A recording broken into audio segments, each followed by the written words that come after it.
The President of the Republic of Cameroon, President Paul Biya, has summoned the Electoral call for the 6th of December 2020 in a presidential decree today at 5 p.m. We will have reactions from Professor Elvis Ngole in this newscast. Plus, municipal councillors in Cameroon have been advised to collaborate more with one another.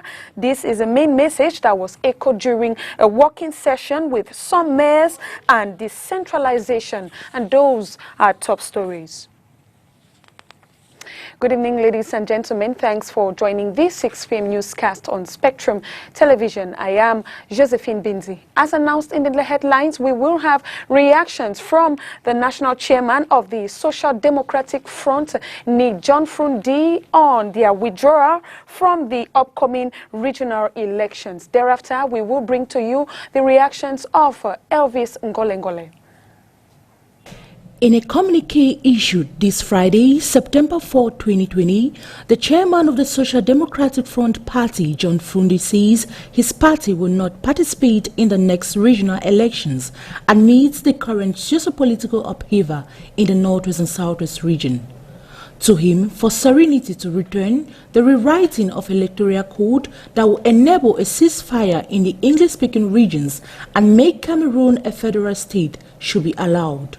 He says that the increasingly tension in the restive Northwest and Southwest region remains a major concern and priority to his party, who have equally been finding comprehensive and acceptable solution to the crisis.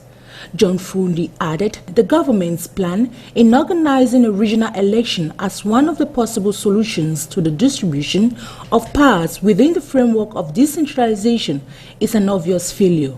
For 24 years, he further explains the government has been unable to change the system as required by the population.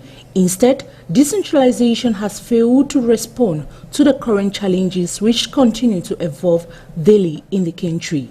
Josephine says the move by the government is rather aggravating an already complicated situation in the Northwest and Southwest region. Moreover, since its creation, the Social Democratic Front's position on federalism is indisputable. Genuine federalism, he says, is the only way to effectively transfer power to the people and to create an enabling environment that will put an end to the current tension. A federal system, to him, will unite the people in their aspiration. The socio-political disorder across the entire country is a direct consequence of lack of trust in institutions and credibility.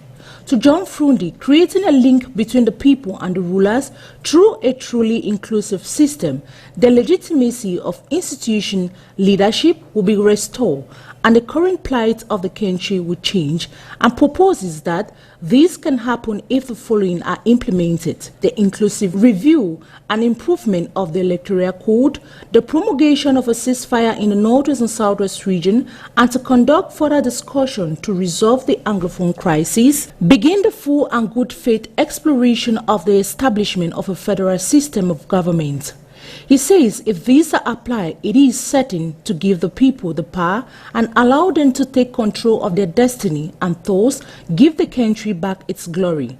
Therefore, holding regional elections under the current condition is a step in the wrong direction. The party chairman calls on all its members and Cameroonians to remain strong, focused and united in these difficult moments.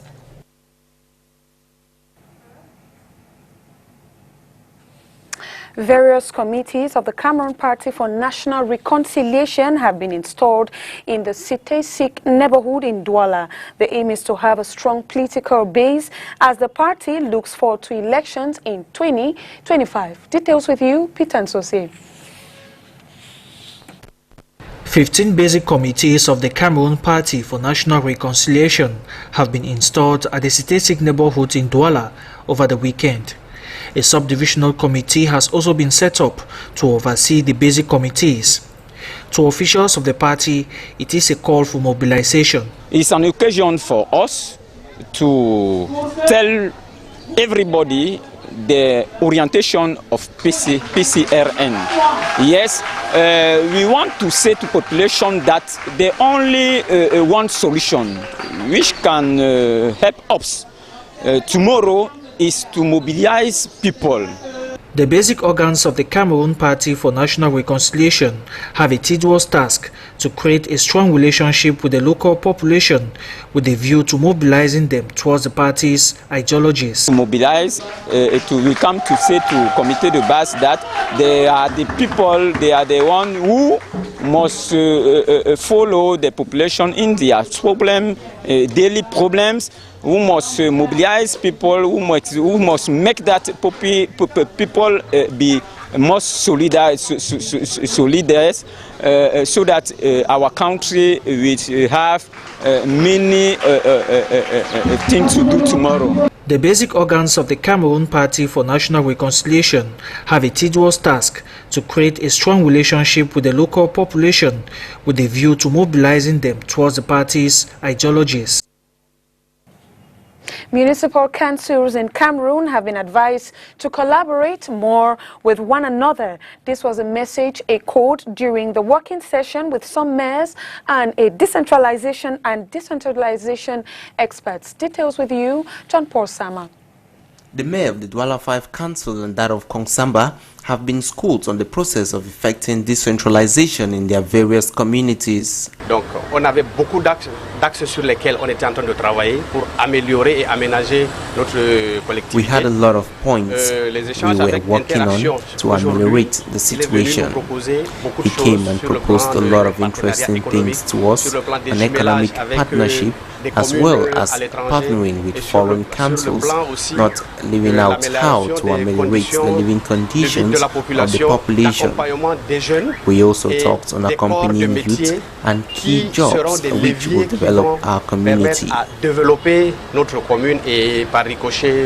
Le département et le Cameroun en général. Meeting with an expert in territorial development and decentralization, they were advised to collaborate more within themselves.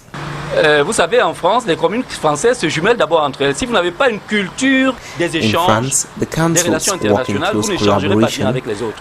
Mais pour avoir cette culture au rez-de-chaussée, les prérequis, vous les aurez dans des échanges entre collectivités du littoral, collectivités de l'ouest, de l'est, et tout cela d'ailleurs va renforcer le sentiment patriotique et le renforcement de la notion de citoyenneté camerounaise.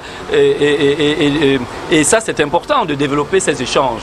The mayors pointed out their strategies going forward as they look to better manage their local settings. On a mis en place la création des start-up. We have put in place a startup and we will be working with the universities in our municipality and companies which will permit us work with the youth and the enterprises. We will also accompany these youths to ensure that they benefit from this partnership to create jobs for themselves after a period of training. On va faire une plateforme où on aura le privé, la commune et les jeunes. On va essayer de mettre tout le monde en place pour essayer d'accompagner les jeunes à s'auto-employer. This platform was also an opportunity for them to be schooled on how to raise revenue within their various municipalities.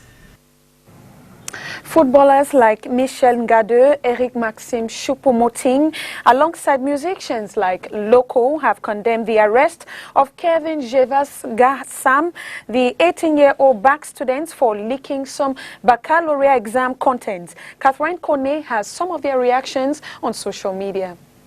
The government of Cameroon has recently come under scathing criticism following the arrest and detention of 18-year-old Kevin Jevas Gassam over allegations related to the leakage of the baccalaureate examination.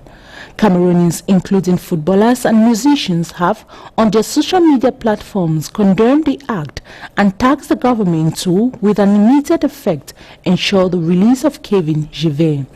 According to Michael Ngade, the Indomitable Lions defender, any responsibility for leaking national examination papers cannot be attributed to a child.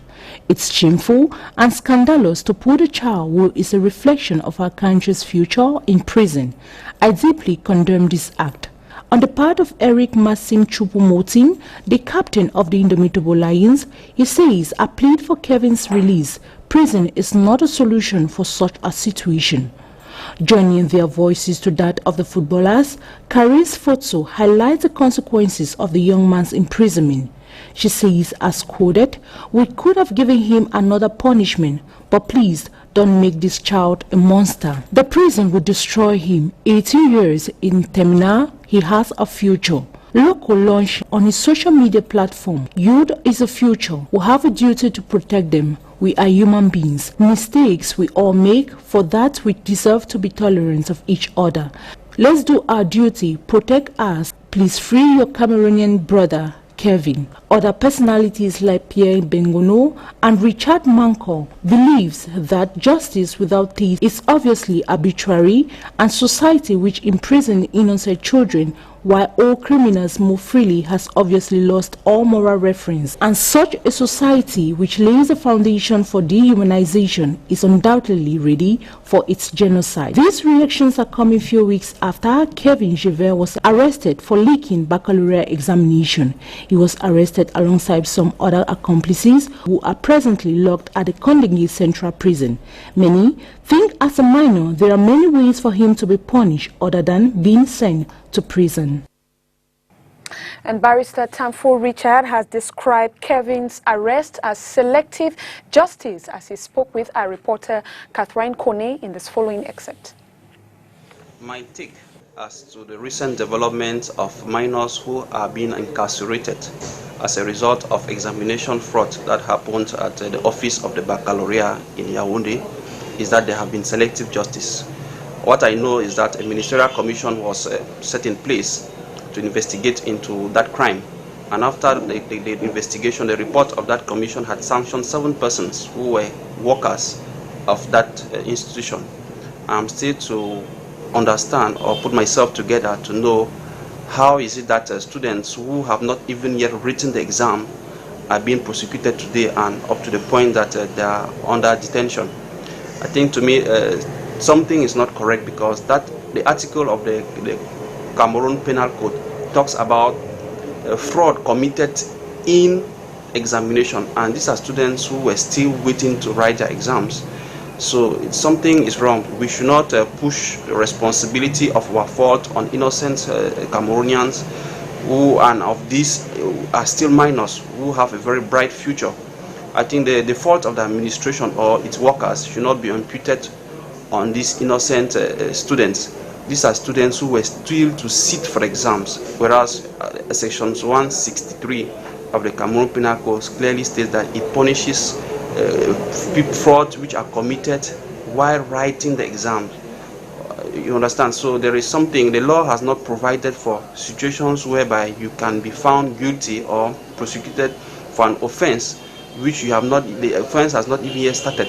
So I think the examining magistrate who has sent them to custody, I think during his the hearing of his preliminary inquiry, will have to settle this issue so that the public is well edified. Douala is notorious for the disorder that breaks up all oppressive order, otherwise known as urban disorder. The laxity of the authorities in managing this phenomenon is why the city keeps being in a juxtaposed state. Crystal Asexwale completes the story. The economic capital city of Cameroon, Douala, also considered by many as a town that never sleeps, is notorious for the disorder that breaks up all oppressive order, otherwise known as urban disorder. Going around town, the non-respect of public order by vehicles, bike riders, illegal occupation of public spaces by individuals and traders in most markets remains a huge assignment for the city authorities to tackle.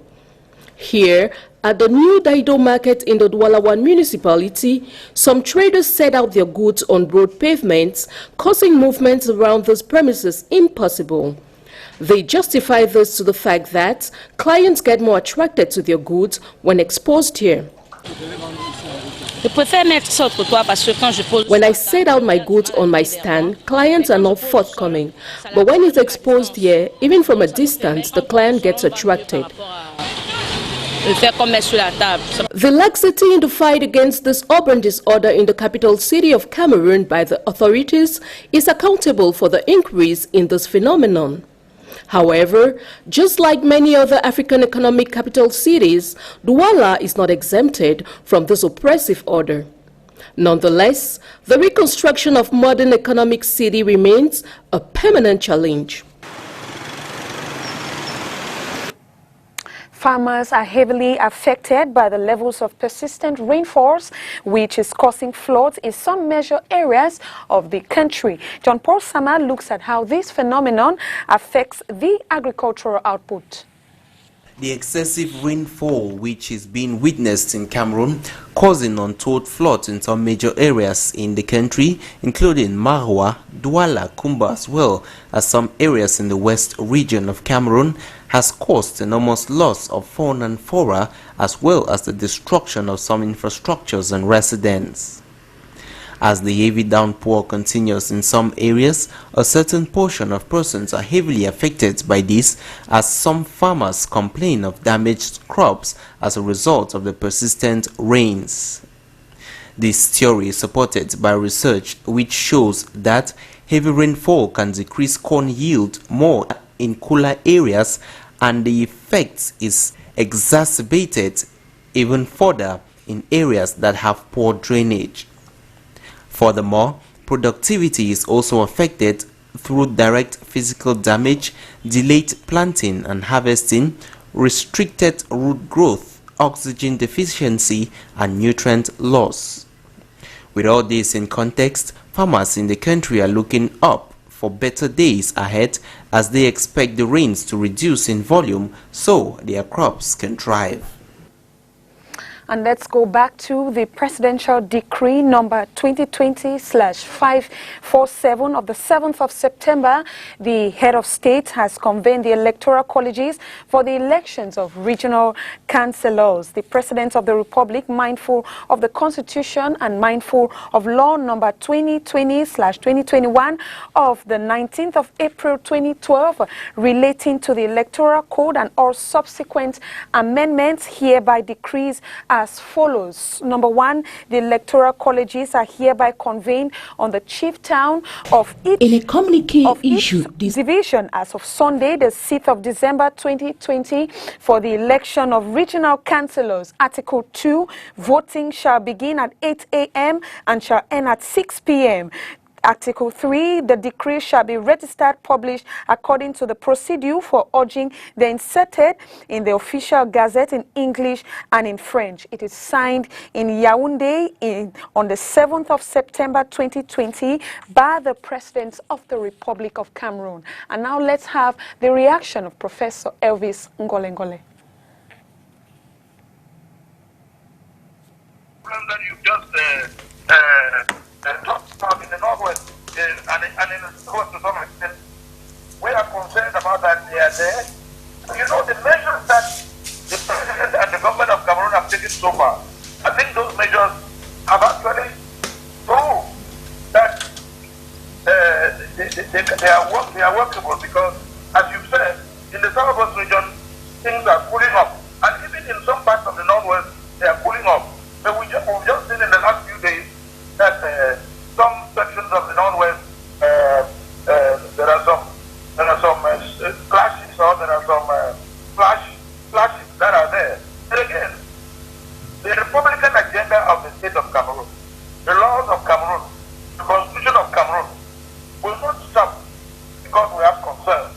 Those concerns are there, they are permanent, and the government and the state of Cameroon are working to make sure that they find those solutions. But holding those elections are one way of building the block, or building the foundation or the base for there to be a definitive peace, because through those elections, the people of the Northwest and Southwest, and those of the other regions will be able to say that they have chosen their leaders in their own region, and that they are running their affairs in their own region as prescribed by the constitution and by the law. And for those areas where they have the power or the autonomy to make a decision in their region, they will not blame anybody but themselves, if because they are the ones who have selected or would have selected their leader. So I think that the elections are going to go a long way to help contribute to peace, to unity, and to unity. Yes, we might still have some clashes here and there, but I think most people will be happy that they exercise their freedom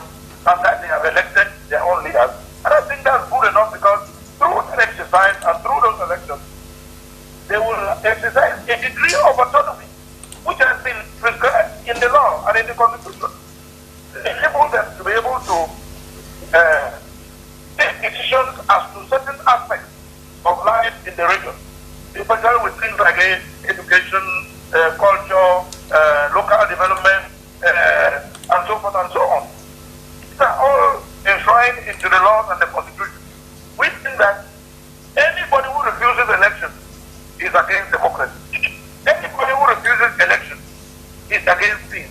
Anybody who refuses election is against the freedom of the people. And anybody who refuses election does not want the progress of Cameroon, because elections are the most, the best method of making democratic choices and of choosing democratic leaders. And anybody who says, oh, because there's a concern here or there should be no election, it's like, it's tantamount to postponing your freedom. It's tantamount to postponing your development. It's tantamount to postponing your autonomy. It's tantamount to postponing the progress of your know very well, because I don't know this.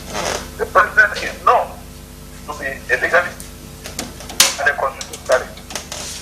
By taking the date to the 5th of December, the president has respected law, the constitution, and the president has kept it with the people of Cameroon, because he knows, he's conscious that the people of Cameroon are expecting, they're looking forward to these elections. It's not today. So, as far as the timeliness is concerned, or the timeline is concerned, the president has kept it with the law and the constitution. The president has respected the constitution and the law, and the president has respected the expectations of the people of Cameroon in general, and I think, I would not be wrong to say, the expectations of those of the north and of southwest, because we too are Democrats, we too are Cameroonians, we too want to behave like other Cameroonians, we too have the same concerns and the same expectations of progress, of development, and so forth, like other Cameroonians. I think the timeliness is both legal.